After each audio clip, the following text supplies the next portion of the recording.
the community, it means memories, friendship, it means working hard, it means the grind.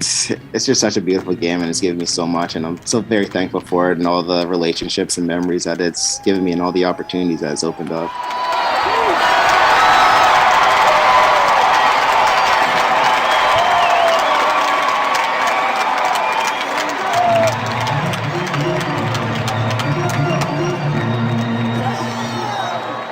Welcome to episode 164 of Alberta Dugout Stories, the podcast. I'm Joe McFarland.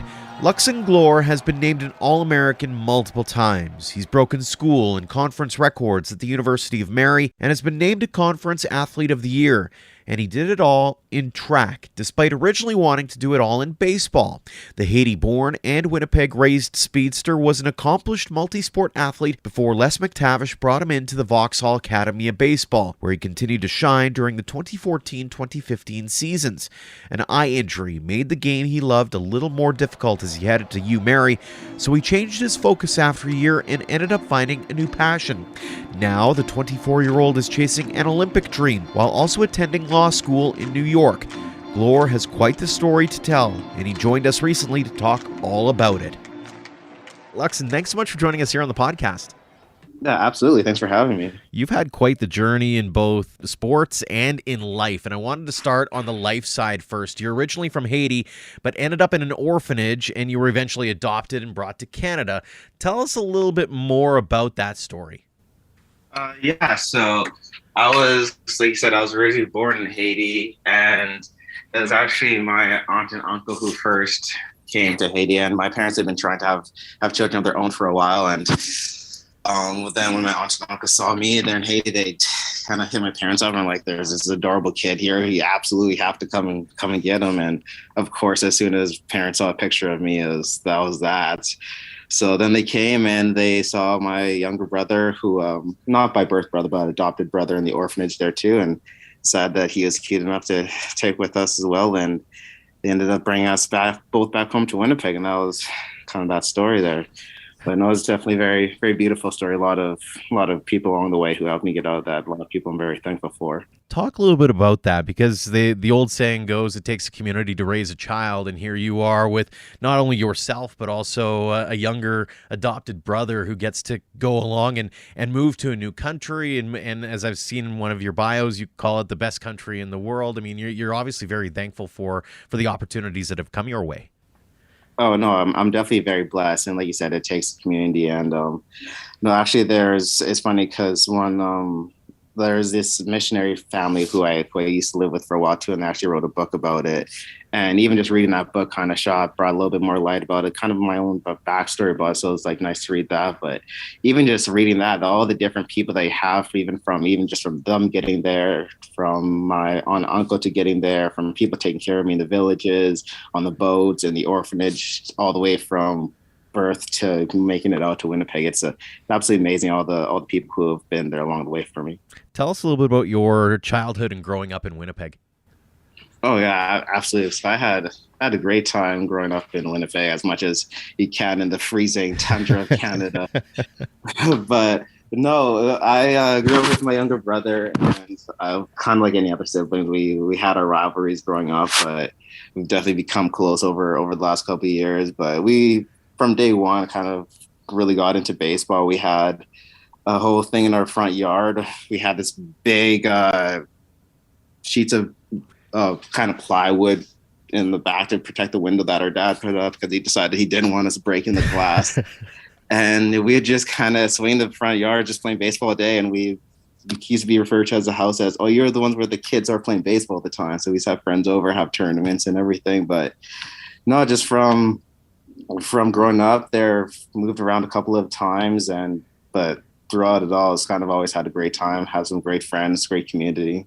And obviously, sports seem to be pretty central in your life as well. Was that something that your parents kind of got you into as you were growing up, or was it something that you just naturally gravitated towards? So it's kind of a little bit of both. So especially on my dad's side, we have a lot of just kind of athletes and very sport-oriented people. Some of my coaches, or my uncles on my dad's side are coaches at Lennon Christian High School in Winnipeg. So even from the very beginning, just sitting at family dinners, as always, we'd be talking about basketball. We'd be talking about how the high school volleyball team was doing, how the high school basketball teams were doing. So from day one, it was just kind of sports, sports, sports. And then my cousin, he was really into sports. And so I always, wanted to mimic my older cousin because I thought everything that he was doing was just the coolest. So initially it was just kind of basketball. And of course, my parents were always anything that gets us out of the house and lets us run around in someone else's area then rather than the house they're all game for. So it kind of started off with basketball, and we do basketball camps and play on, basketball teams. And then I transitioned to baseball when I moved to Fort Richmond area. Just there was a pamphlet kind of came in. I saw it one day and I was like, hey, you know what? I'm going to go out for baseball. And then from that day on, it was baseball. But no, sports has been a huge part of our life and been a huge, huge passion. What was it about baseball that caught your eye? I really don't know. Maybe it was the bright uniforms that they had or something, but it was something. So I was like, you know what? That kid on that paper looks like he's having fun. And that looks like something I want to do. Very cool. Do you remember that moment where he said, maybe I could do more than just play, the rec league baseball? Maybe I can go and chase a baseball dream per se. Yeah. So, I mean, I feel like every kid has that dream young, like every sport that they do, they're always like, you know what, I could be the greatest of that. But I think one of the big moments where I was like, you know what, I could probably be pretty good. I was still pretty young. I was playing, I think it was my second year, like mosquito baseball. And I had decided I didn't want to play baseball that year. I think I played baseball for 1 year already. And I've been begging my parents to play football. And my friends were like, you know what? We have this football league. I think it was like a flag football league or something. And they're like, we got you. We signed you up. You're good for it. I was like, perfect. So I was coming home to tell my parents that I'd signed up for this football league and I wasn't going to play baseball this year. And then I get home and parents are like, you can't play football. You already signed up for baseball. And I was like, what? I didn't sign up for baseball. Did you guys do this? And like, no. Your coach from last year decided that he wanted you back on the team. So he went and signed you up for you. And so you're playing baseball. And I was like, what? They're like, you're committed to this. I was like, I didn't even make this commitment. But so then I ended up being like, you know what, guys, I'm signed up for baseball already. I can't play football. And after that, it's just been, you know what, if someone else thought I was good enough that they wanted me back on their team, then I'm going to try and be the greatest at this that I can be. And you obviously had a little bit of success at that as well. I mean, you represented the province a couple of times. Like, you accomplished a lot in a short amount of time. Yeah, no, we had some good years, had some really good teams I played on, some unforgettable Winnipeg South Chiefs teams, definitely some great Team Manitoba moments. And then, yeah, obviously making it to being recognized to someone that Vauxhall and a couple other academies will want on their team is definitely was able to get a little bit of recognition. I've been thankful for that for sure. Mm-hmm. Let's talk about Vauxhall and how did that opportunity all come to be, especially the thought of having to move a couple of provinces away from home?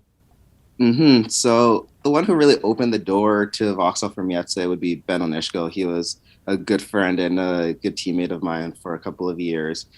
And so we had this one tournament out in Regina. We were playing Okotoks, and he was absolutely dicing, just filthy curveball that day.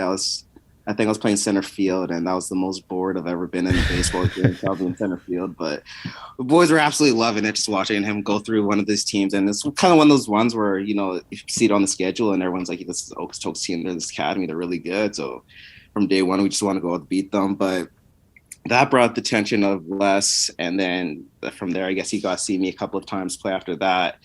And so then Ben first committed to Vauxhall. And again, he was a year older than me. So he was kind of a guy I felt was a little bit of kind of a mentor, a little bit guy I like to kind of follow around. And so, of course, what he was doing, big things. So I wanted to kind of mimic him, what he was doing as well. And so that's what got me interested in Vauxhall. And so then when I finally got the kind of a call from Les, or I think I saw him after a game, sat down with me and my parents, was like, hey, we've been watching you play for a while.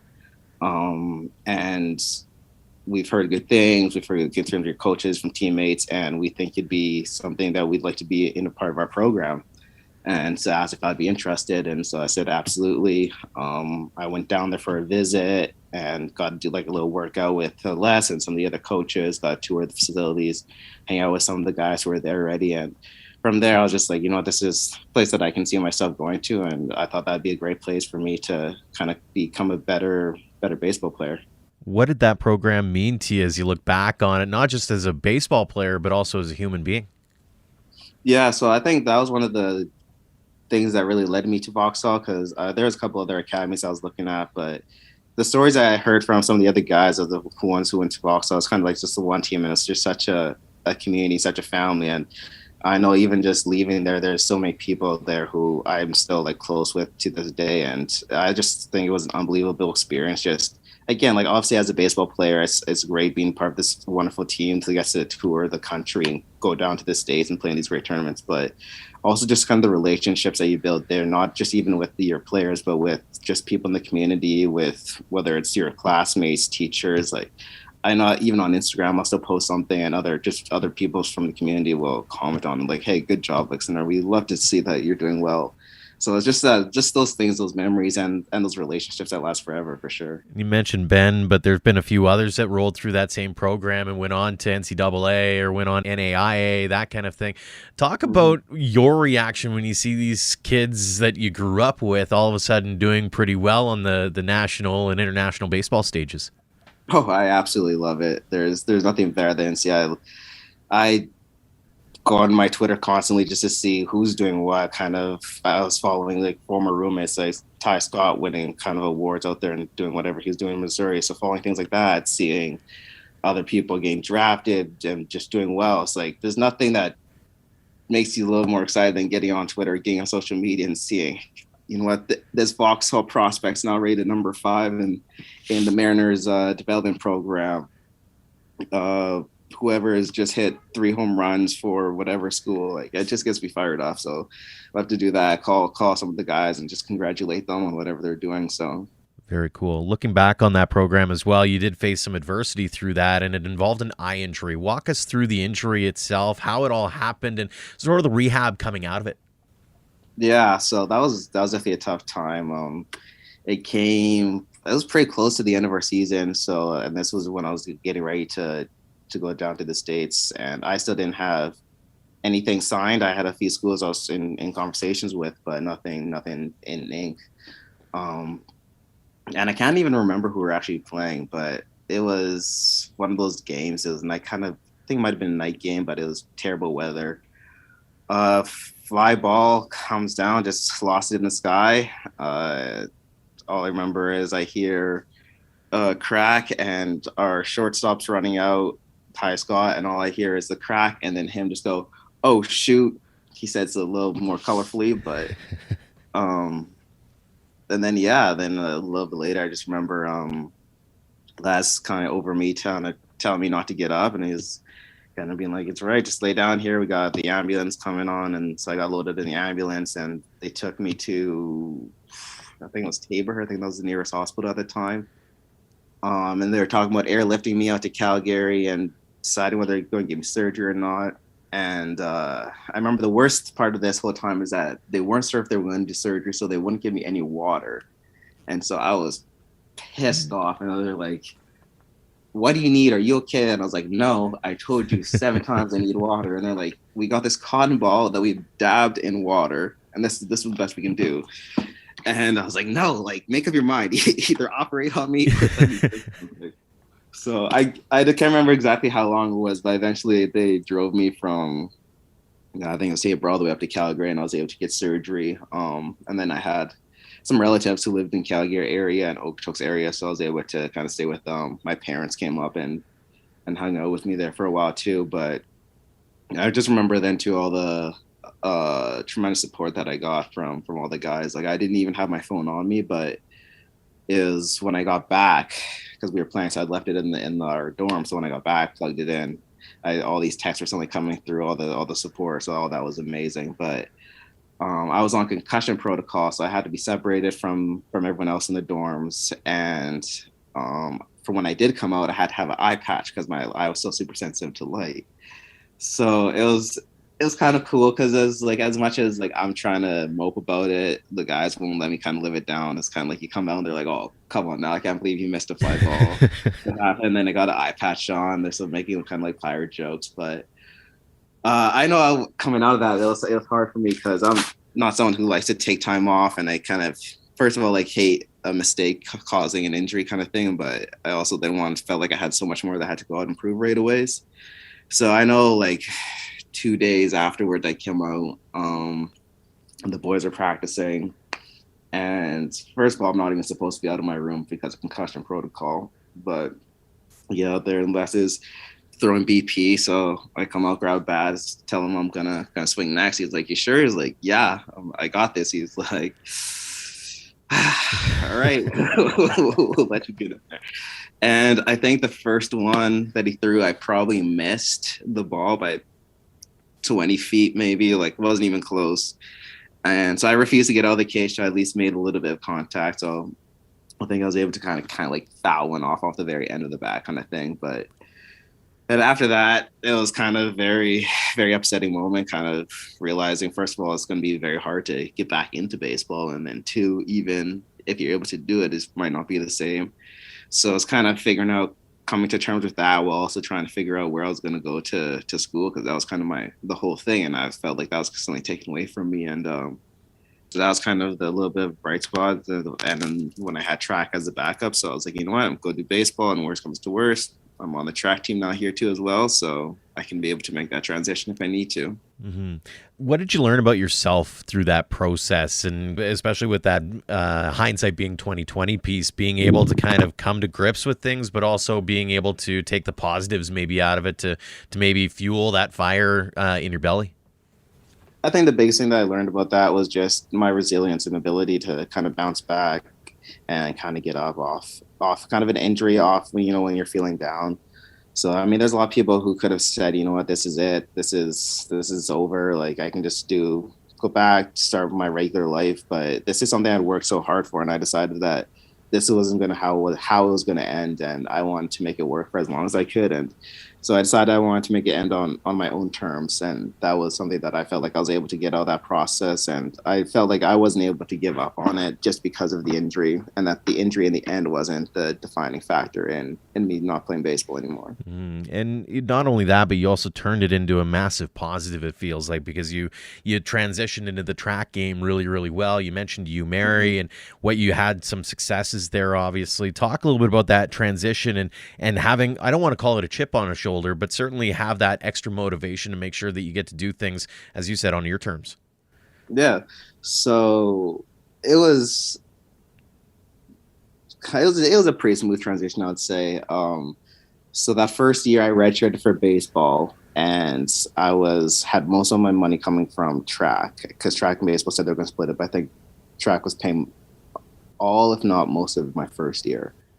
And so for the first part of it, like my weight coaches had no idea what was going on. So it was a terrible, terrible days or weeks. I'd go wake up, I'd have like our baseball lifts in the morning, go to classes, have track practice, and then track practice ended right before baseball practice started.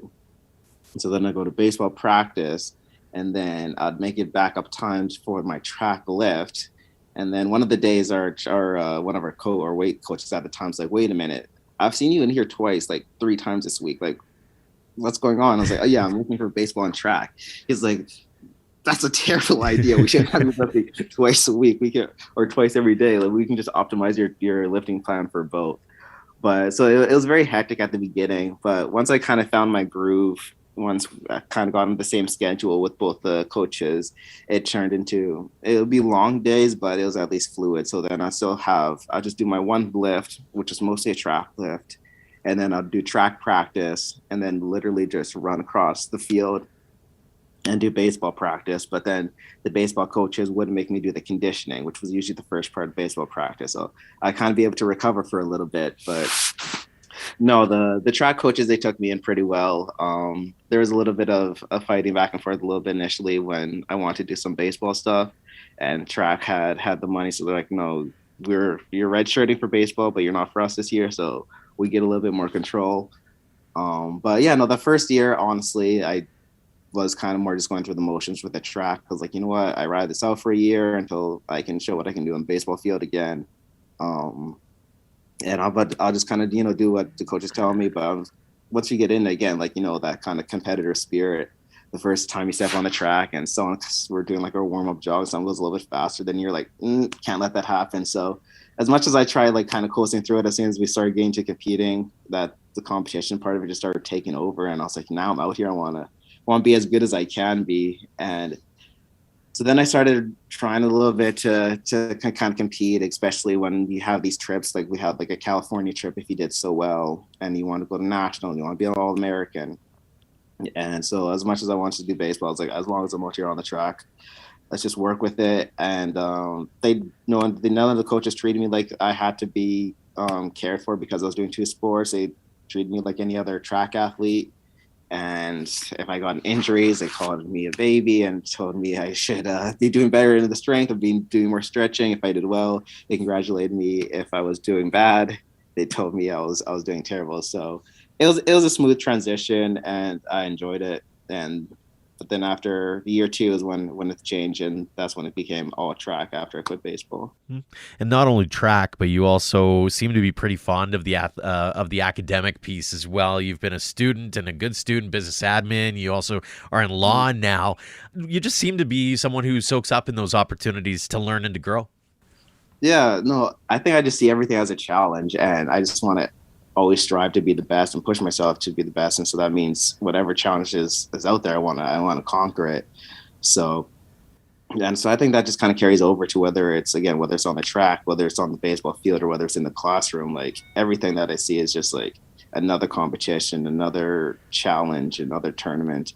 And it's just another chance for me to try and show what I can do. And I just love being able to, again, better myself, but then also, like I said, try and be the best that I can be. You mentioned being able to keep tabs on your former teammates and track mates and that kind of thing through social media, and obviously you're sharing as much as you can and that kind of thing. How important has it been for you to be able to stay grounded with those programs, whether it be Vauxhall or back in Manitoba or over at UMary? You've really kind of taken a liking to being able to stay connected that way. Yeah, I mean, again, I think it stems back all the way from kind of even my own journeys. Is I always feel like you want to stay connected to where you've come from. So I always feel, and if you can give back. So I feel like it's always my responsibility to kind of know what's going on in the places that have come from. And if I can comment on things, and if I can give back in any way, give back. So I think that is just an important part of being a part of a program and being a part of community, is whether you're there still or if you're moved on to another stage in your life, is still remembering that that was a huge part of your life and a huge part of who you are, and just kind of recognizing that. Always be, as much as you want to stay in the present and be looking forward, there's things that made you and reasons that you're there. So I always want to give acknowledgement to that as well. What's been the most rewarding part of your journey thus far? Ooh,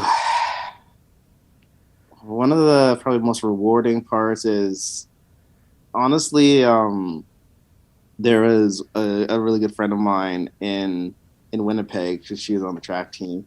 I actually went through a pretty similar eye injury recently too. And so I was able to kind of talk with her a little bit through that process. So it wasn't even something that's, an achievement or even like necessarily a time, but just through the process of being able to help someone who was also going through a difficult time and kind of give back in that way. I thought that was very rewarding. It's kind of something that, especially at the time, felt like such a meaningless thing, being able to, felt like it had a little bit of more meaning at that time now.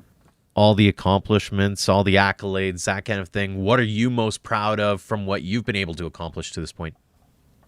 I think one of the things that I've been most proud of accomplishing is probably some of the moments that we achieved as a UMary's men's team. I had a tremendous time with that program and with some teammates who have become dear friends, and we really kind of, I think we turned that program around when we were there. The years before, we didn't have great finishes, but I think by the time we left, we had finished second for a couple of consecutive years. So just being a part of that process and seeing people come together and care so much and work so hard to become great is something that, just a moment that I will never forget. Fantastic. What's next for you?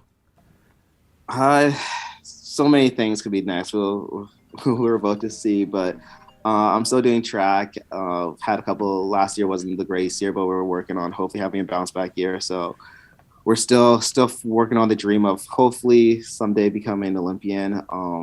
But besides that, just keep training, keep hoping, and see what comes next for a job and career wise, but not quite sure, but hopefully it'll be something great. Fantastic. A couple more questions for you here before we let you go. You've seen a lot in your life. You've accomplished a lot.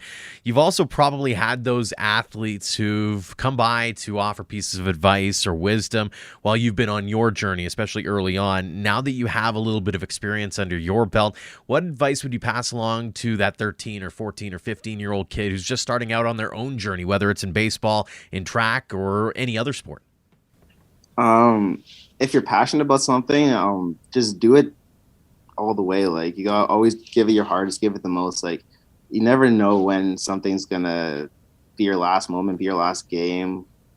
Forces could end it at any point in time. So if you love it, like, give it your all, because you never want to leave something, look back and know that you could have done a little bit more, been a little bit better. Final question for you here, and this is the one we ask everyone. What does the game of baseball mean to you? Man, it means so much. It means all the community. It means memories, friendship. It means working hard. It means the grind. It's just such a beautiful game, and it's given me so much, and I'm so very thankful for it, and all the relationships and memories that it's given me, and all the opportunities that it's opened up. Luxon, we're really appreciative of your time. Congratulations on all the success you've had at this point. Continued success going forward. Thanks so much for sharing your journey with us, and thanks so much for joining us here on the podcast. Yes, thank you so much for having me. Thanks again to Luxon Glor for joining us this week, and as always, thanks to all of you for downloading and listening. Big thanks as well to our Platinum supporters. First, the Okotoks Dogs. They're primed and ready to go with this summer's WCBL season, where they are set to host the league's All-Star Game. Check it all out at dogsbaseball.ca. And second, AHP Academy is serving the Edmonton area with the slogan, "Devoted to Driven Athletes." Taylor Burns and his team have been busy with all kinds of announcements lately. You can visit them at ahpbaseball.com. We couldn't do what we do without all of you. So again, thank you for all of your support, no matter the platform of Alberta Dugout Stories.